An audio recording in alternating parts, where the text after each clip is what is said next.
Hey guys, this is Chris, aka Let's Get Drunk and Eat Chicken, aka Franks, as everyone knows me on MTG Salvation. So I'm just doing a little streaming of Black Red Goblins today. And before I get started, I just wanted to go over the general overview of the deck, just so you can kind of get a little idea about where I'm going and what I'm doing with it. So I'm not going into any dailies, unfortunately. I do have to work tomorrow. I would love to get into the 5 a.m. daily that's about to happen, that's about to happen in a few hours, but unfortunately I cannot. I never really have enough time for testing or dailies or anything like that. So what I'm going to do now is I'm just going to go over the general overview of my deck, the way I feel about it, and certain things that are different from most people who have been testing so far. So as you can see, I'm running Black-Red Goblins, doing the Black-Red Splash, of course. You'll see that I'm running things like Anti's Hovel, of course. It is much needed in the Black and Red Goblin deck, because, of course, it's pretty obvious. Reveal a Goblin card, comes into play untapped. Essentially a bad land untapped, right? Blackleaf Cliffs, this is one of those cards that I'm running as a 4 right now, but I'm feeling that I want to go down to a 3 of. The reason being is just because of its effect. Like, I understand that in the first, 3 turns when you get this card, it's actually amazing, comes into play untapped, straightforward, does exactly what we want it to do, but drawing it late game is really, really hurtful, and to be perfectly honest, I just don't want to see it late game at all.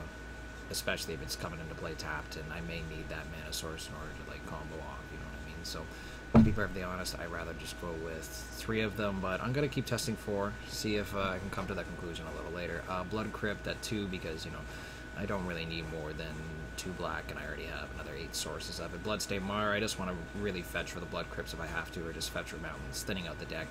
I don't really be taking as much damage as possible. I want to be taking as little damage as possible. So with this currently, I'll be taking 7 damage maximum. Caviter Soul is another card, of course. Anti-counter. We need this card in the deck. Unfortunately, you can't really do without it. It's a really, really good card, and it stops counters left, right, and center, and really screws up Blue's day. We also have the 5 mountains, of course, which is what you need, just basic mountains. You'll notice that I have the basic core of the deck, Denizen, Bushwhacker, Goblin Grenade, Lightning Bolt, Guide, Loyalist, Chieftain, and War Marshal. You'll see also my flex slots are a little different. So on the flex slots, you see I'm testing out Dynacharge, and I'm testing out 1 Sacred Amnesty. So the reason being is because I don't like... Another thing, people have brought up the fact that drawing more than 1 of this late game is really bad. But what if you run a split? See, that's where I'm trying to work at. So let's say you have a Sacred Amnesty on the board. Okay, you have this on the board, ready to go. You need that extra little bit of damage to get through. You top deck this mode. You have X and O amount of goblins on the board. You're facing junk. You need to run them over. They don't have any sort of kill condition to try to kill you off. You're both at a standstill. You cast. You already have the Amnesty on the board. Cast Dynacharge, and it's game over. Essentially, the +2 damage, and let's say you're Payward Legion Loyalist, for example, the trample damage is too much, and it's as I said, people always say. I think MTG TCG, one of the guys that posts on the forums regularly, said he doesn't really want 1 more cards. That's why I'm actually adding this as well. To be perfectly honest, I wanted to add more 3 CMC creatures in the deck. I'm running 21 lands, so actually because of that, I forgot to add something which is a little different, which actually was a little heinous of me not to do. I'm surprised I didn't do this sooner. So I'm going to add a card I just picked up. I'm going to add 2 of them to the deck, and that's the Bogart ramp. So he brought up a good point. Wither is amazing, and it's a 3/3 with haste. Now everyone can bring up the same comment. Dies to Vault, dies to Path, dies to Terminate, dies to Dismember. I don't really care. It's a 3/3. It does exactly what it's supposed to do, and Wither can really, really hurt creatures. He is right in that aspect. So that's a Bogart Ram, Dynacharge, Synchronicity explained. I don't have to explain the other cards. You'll see that I have a split between Mardo Scout and Spike Jester. The reason being is because I find that if your hand gets flooded with either of these cards, it's really, really bad. However, if you have a split between the 2 of them and you see 1 of each in your hand, the possibilities are really different. Now, personally, I'm not a big fan of Mortal Scout. Like, I'm giving it the benefit of the doubt. It's great. It seems like a good idea of a card. It can trigger Foundry Street Denizen. Like, it just seems right with the deck, and it really synergizes with anything. But my main problem with it is I just don't see everybody's running 4-ups. I just don't understand why. Like, I don't really want to get flooded with this card. It requires the 2 red mana. Like, it's not anything special. Like, if need be, Mogg War Marshal can be considered better than that because it creates, you know, 2 creatures and triggers it more often than Mardo Scout would. It's good against board wipes, of course, which is what we need, and whether it's a staple in the deck or not remains to be seen. I still need to test it a little bit. Spike Jester, of course, just a staple board state, right? You want to just get goblins on the board, etc., etc. You'll see that I run 3 Goblin Grenade. Reason being, I find that a lot of late games I was drawing, when I ran 4 of them, I was drawing a Goblin Grenade late game. I found that, I don't know, because I don't really want to draw it after my board's been wiped. I want to draw a card that's going to put me back into play, like Mogg War Marshal or Goblin Guide or Chieftain or even Bogart Ram. Like, all these cards are going to put me back in the game. So beyond that, I think 3 of is the right number. It's a great kill condition, don't get me wrong. 5 damage, sack a Goblin, win the game. Like, I get it, but at the same time, I don't really think it's worth as a 4-of. Okay, that's basically my main board. Now to go on to the sideboard a little bit. So we have, of course, Duresses, and, you know, for combo, of course. And recent card I'm trying out is Warren Weirdly. Hijinks actually brought up this point that we really don't have an answer to Boggles, besides black outlets for sacking creatures. The Hexproof really hurts us, and if they only have the 1 creature on the board, Ward Wielding is really going to hurt them badly, especially removing all their enchantments from the game, etc., etc., etc. So, and you can also use it for Ward, and you can also use it for your own deck. Here's an example of a situation. You have a Mogg War Marshal on the board. You cast it. Ward Wielding, targeting yourself, sack the Mogg War Marshal, put 3 tokens into play. You have a Foundry Street Denizen on the board. He just triggered 3 times. He's now 4-1. Cash the Bushwhacker, win the game. Like, you know, it's just, it's a really versatile card, especially in the black-red goblins, and I think that we really, really need it in the sideboard, especially because all these tokens, besides Mogg War Marshal, for example, but the Warren Weirdling, we do gain haste from them. It's a really, really good card. I still have yet to fully use it, so I'm still testing it a little bit.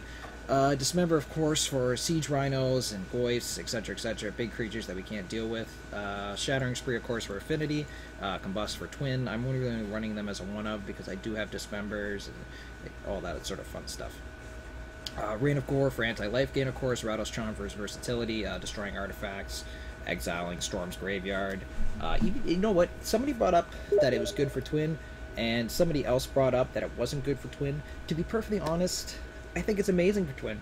What happens when they combo off and use all their mana like Twin normally does, and they have no answer for it? So really, I think it's a great card. Really, really useful, especially if you know how to use it. Terminate, of course. I don't want to run 3 Dismembers. I don't really want to lose that much life gain and Terminate. I run Black-Red, which just makes it obvious. Engineered Explosives is a new thing that Hijinks brought up, and I think that if you're not running Token Goblins, I think this is a really good idea. Here's why.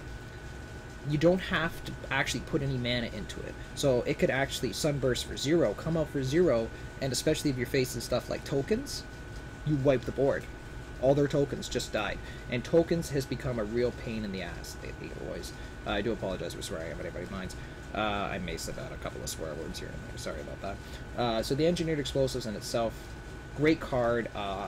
8 rack is becoming a competitive deck. It's still getting a little scary. You can wipe out the racks, all their kill cons. You can wipe out. You can even clear, you know, a lot of zoo creatures. You can clear out Goyfs, Bobs. It's a great card. I do recommend this card over Ratchet Bomb, especially because of the fact that it comes into play, it does exactly what you need to do, you just need the mana for it. But either way, I think it's a great idea, and it's definitely worth the testing. So we're just going to go into an actual game lobby here. I'm going to be using my Goblins, of course. I just made the new deck, and let's just join a random. Let's see how we play out.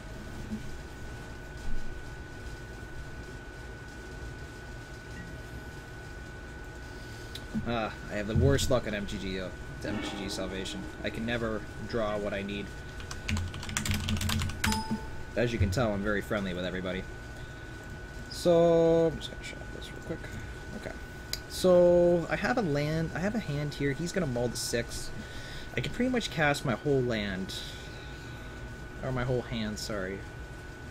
If you're running 121 lands, I'm probably gonna keep this. Let's see what happens. One land hand, it's a little risky, but with this deck, I can get around it a little bit more. So he goes first. Let's see what he does. Possibly burn, which is very popular in the format. Yeah, maybe. Oh, maybe the new 8-rack? Don't know. 8-rack recently has started running red splash in order to be a more aggressive version of it. He could be running junk, but he's running red, so that was a weird play.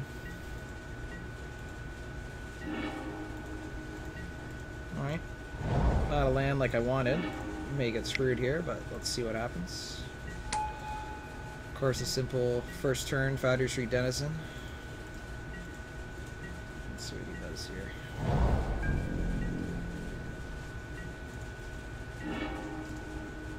Alright, second part of the Dream Team here, Mr. Goblin Guide.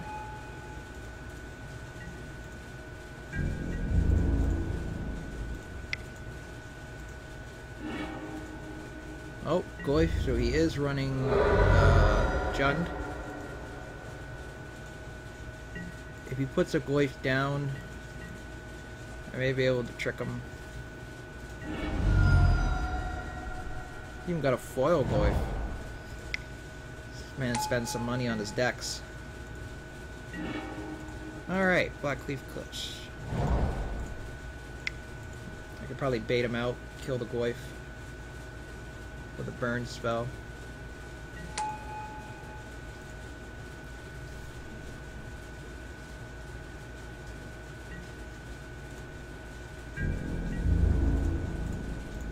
User entered your channel.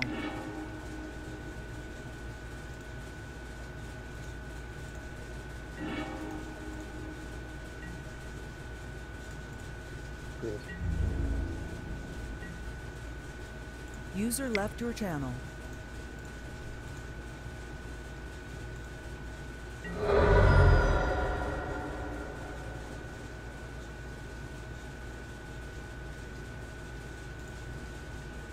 You were moved. Yep, baited him a little bit there. Got him pretty well. I do apologize for my buddy coming in. I forgot to mute TeamSpeak.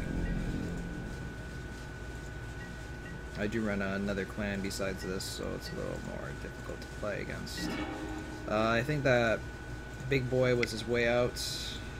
I don't know what he's going to do against this. I could have cashed the Bushwhacker for the win, I guess, but I didn't really want to go all in yet. See what he does.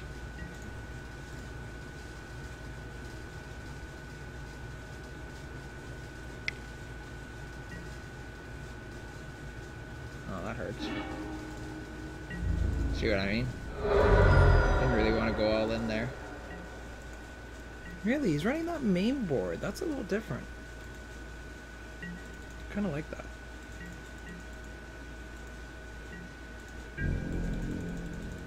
He's clearly got some tricks up his sleeve. Alright, let's just swing it out for 2. Liliana, she's got no land. Okay.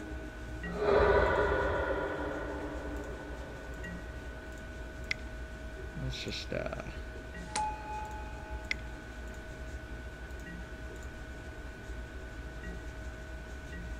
do that. The reason why I did that, I wanted to get a better board state. I do have Bushwhacker in hand. He's probably going to take the Bushwhacker now.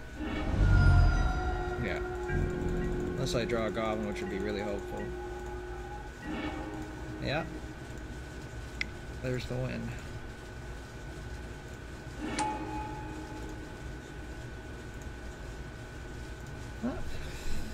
You can tell he got kind of screwed over there a little bit. Okay, so for what I'm actually going to put in, Amnesty's going to be really good here. Nades are going to be good. He doesn't really have any counters. Rams are going to be good here because of the wither effect. I don't really want any board sweeps, so I guess that can come out. Spike Jester was huge, but he does run that one of Charm, probably. I don't think he runs that. War Marshal's going to be effective. Yes. Hold on one second. Channel switched. So he's running a couple of cool cards here. So let's see what he does. I could put in Ratto's Charm to nuke the board, or to nuke the graveyard against him. He is,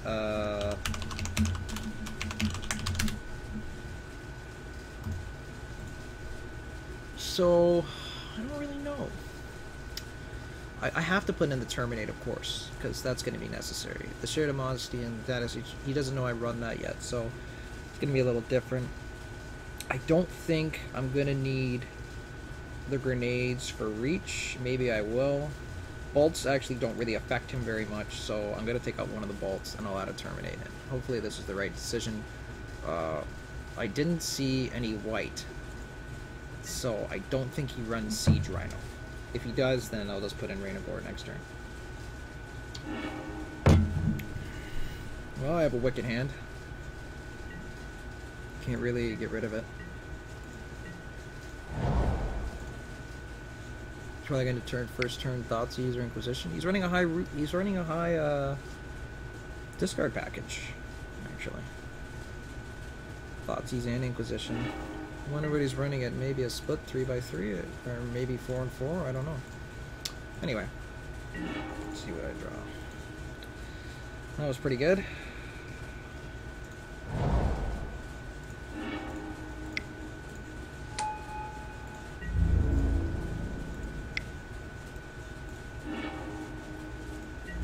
Alright, he's drawing his much needed land here.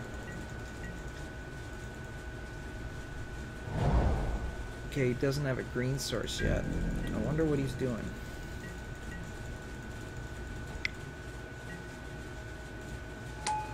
Alright.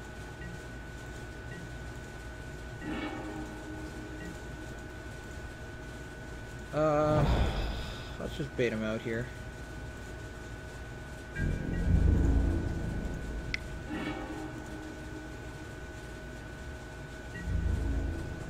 See if he'll trade. I don't think he will.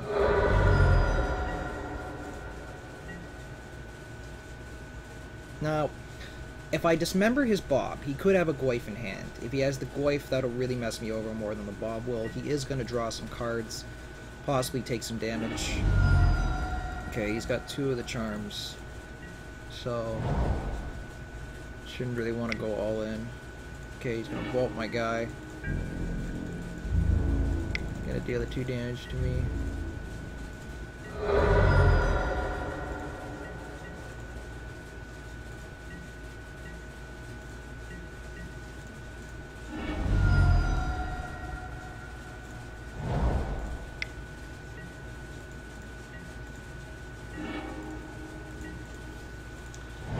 That's convenient.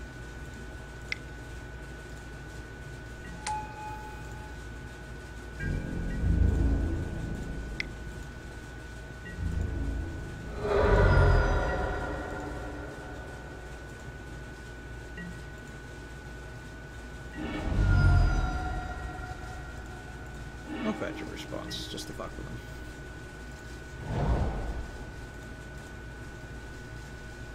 Good old legacy trick so he can't stifle my lands.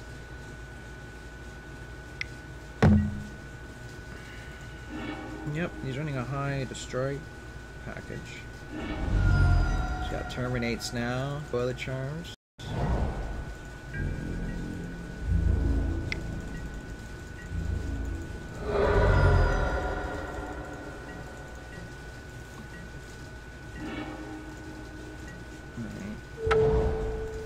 no matter how much I fetch. You know, I'm gonna... no. He's put me in a predicament here. I don't really know what to do against him. Make him lose his life for Bob.